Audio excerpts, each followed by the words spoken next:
Perfect creator है, उसके हक में ये आयत भी पेश की जाती है, लक़द खलक़नल इंसाना फी अहसनी तक़वीम, बेशक हमने इंसान को बेहतरीन साख्त में पैदा फरमाया है। ये आयत जो है आपके नज़दीक इंसान को बेहतरीन साख्त में पैदा करने के ऊपर जोर देती है। ये तस्वीर देखिएगा सर, ये तस्वीर भी एक इंसान की है और ये बच्चा जो है पैदाइशी तौर पर इस तरह अनफिनिश्ड लिम्स के साथ जो उसके जिस्म के साथ अटैच्ड हैं पैदा हुआ है। इस आयत को आप लक़द खलक़नल इंसाना फी अहसनी तक़वीम की रोशनी में कैसे जस्टिफाई करेंगे?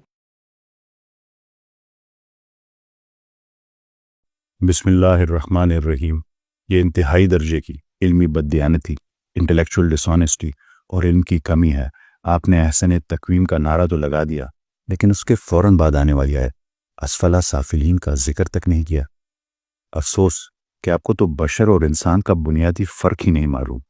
आप ये जानते ही नहीं हैं कि वो क्या चीज़ है जो इंसान को अहसन तकवीम बनाती है और वो क्या चीज़ है जो उसे असफला साफिलीन बना देती है।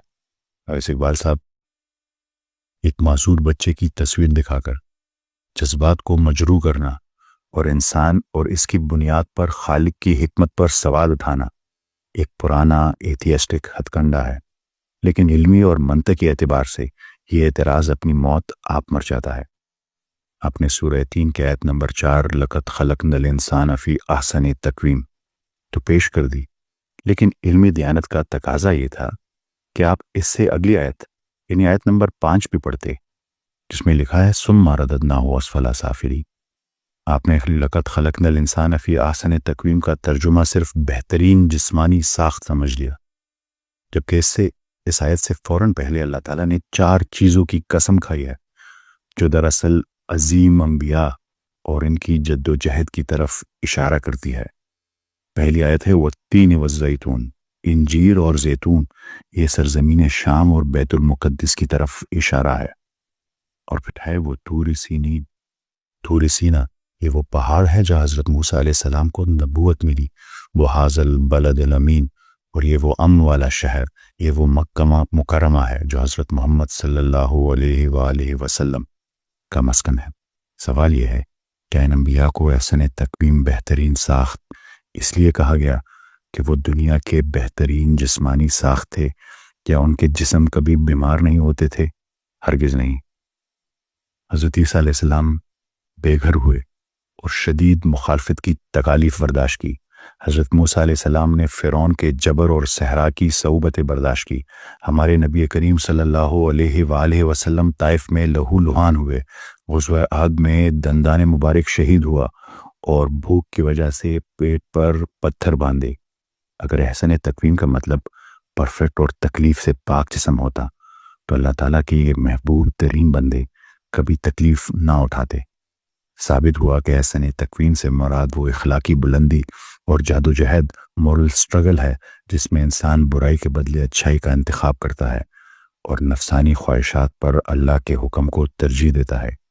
ये बच्चा अपनी माजूरी के बावजूद अहसन तकवीम में है क्योंकि ये अल्लाह की रज़ा पर राज़ी है, जबकि आप जैसा सेहतमंद इंसान एतराज़ करके अपनी रूहानी साख्त बिगाड़ रहा है और असफला साफिलीन बन रहा है। You are judging the driver by the dents in the car. आप गाड़ी पर लगे डेंट्स देखकर ड्राइवर की ड्राइविंग कैपेसिटी को परख रहे हैं, हालांकि इस बच्चे की रूह बिल्कुल सलामत और पाकीज़ा है और वही दरअसल अहसन तकवीम में है। आप बशर यानी हयातियाती जिस्म, बायोलॉजिकल बॉडी और इंसान को एक दूसरे में मिक्स कर रहे हैं, गड़मड़ कर रहे हैं। बशर मिट्टी से बना है, ये कमज़ोर है, ये टूट सकता है, ये नामुकम्मल हो सकता है। इंसान वो तब बनता है जब उसमें रूह फूंकी जाती है। इंसानी जिस्म की हकीकत तो महज एक लिबास की सी है, असल इंसान तो इसकी रूह है।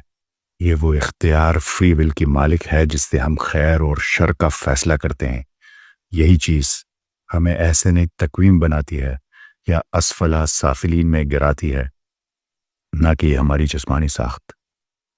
अगली आयत में फरमाया सुम्मा रददनाहु असफला साफिलीन, फिर हमने इसे पस्तरीन हालत की तरफ फेर दिया। आप शायद समझते हैं कि हाथ पाँव का टेढ़ा होना ना होना असफला साफिलीन होता है। जी नहीं, ये तो मौज एक जिस्मानी आजमाइश है। असफला साफिलीन वो हालत है जब इंसान अपने आला तरीन सलाहियतों, अकल और इख्तियार को इस्तेमाल करके जानवरों से भी बदतर काम करे। एक जानवर بھوک مٹانے کے لیے شکار کرتا ہے، لیکن انسان ہوس کے لیے پوری قوموں پر ایٹم بم گراتا ہے۔ یہ اسفل سافلین ہے۔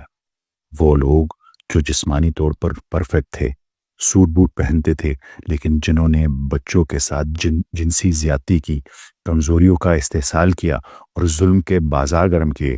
دیکھیں نا ایپسٹین آئی لینڈ کو، ایپسٹین فائلز کو، یہ ہے اسفل سافلین۔ نفس کی غلامی میں گر کر اپنے خالق کو بھول جانا اور اپنے عقل کو گمراہی کے لیے استعمال کرنا، یہ انسان کو احسن تقویم سے گرا کر اسفل سافلین بنا دیتا ہے۔ یہ ہے اسفل سافلین۔ لہٰذا تصویر میں نظر آنے والا بچہ اسفل سافلین نہیں، وہ مظلوم ہے۔ اسفل سافلین وہ معاشرہ ہے اور وہ لوگ ہیں جو ایسے بچوں کی تکلیف کا سبب بنتے ہیں اور پھر ڈڑائی سے خدا پر ہی الزام لگا دیتے ہیں۔ آپ پوچھتے ہیں کہ یہ بچہ ایسا کیوں پیدا ہوا؟ قرآن کریم خود اس کا جواب دیتا ہے۔ ظہر الفساد فی البر والبحر بما کسبت ایدی الناس۔ خشکی اور تری میں فساد ظاہر ہو گیا ان کرتوتوں کی وجہ سے جو لوگوں کے ہاتھوں نے کمائے۔ میڈیکل سائنس یہ ثابت کر چکی ہے کہ پیدائشی نقائص یعنی برتھ ڈیفیکٹس اکثر قدرتی نہیں ہوتے بلکہ انسانی مداخلت کا نتیجہ ہوتے ہی۔ 1950 کی دہائی میں آپ نے سنا ہوگا ایک تھیلیڈومائڈ نامی دوا کے استعمال سے ہزاروں بچے بالکل اسی طرح نامکمل اعضاء کے ساتھ پیدا ہوئے تھے۔ یہ خدا کا دھرا نہیں کیا ہوا نہیں تھا، یہ فارماسیوٹیکل کمپنیز کی غفلت تھی، ان کی لالچ تھی۔ ہیروشیما، ناگاساکی اور جنگوں میں استعمال ہونے والے بارود اور کیمیکلز اور ہتھیار نسلوں تک جینیٹک میوٹیشن کا سبب بنتے ہیں، جس کی وجہ سے مسنگ لمز یا ایڈیشنل لمز آتے ہی۔ جب انسان پانی میں پارا یعنی مرکری، سیسا یعنی لیڈ اور زہریلے کیمیکلز پھینکے گا تو ماں کے پیٹ میں پلنے والا بچہ متاثر ہوگا۔ ریڈیشن۔ لہٰذا انسانوں کے پیدا کردہ زہر کا الزام خالق پر مت لگائیں۔ یہ قانون مکافات عمل ہے، یعنی کاز اینڈ ایفیکٹ ہے۔ ہیروشیما پر بم گرانے والا خدا نہیں، انسان تھا۔ کھیتوں میں زہریلی ادویات، پیسٹیسائڈ چھڑکنے والا اور دریاؤں میں فیکٹریوں کا کیمیکل بہانے والا خدا نہیں، انسان ہے۔ تھیلیڈومائڈ جیسی ادویات بنا کر منافع کمانے والے اور ہزاروں بچوں کو معذور کرنے والے خدا نہیں، انسان ہے۔ جب انسان اسفل سافلین بن کر فطرت یعنی نیچر میں فساد پھیلاتا ہے تو اس کا نتیجہ ان معصوم بچوں کی صورت میں نکلتا ہے۔ یہ اللہ کا نقص نہیں، یہ انسانی ظلم کا نتیجہ ہے۔ اللہ تعالیٰ تو آخرت میں اس بچے کو ایسی جزا دے گا کہ اس کی ہر تکلیف راحت میں بدل جائے گی، لیکن ظالموں کا کیا بنے گا جنہوں نے اس دنیا کو زہر آلود کیا؟ اسلام میں جسم صرف ایک لباس ہے یا سواری ہے، اصل انسان روح ہے۔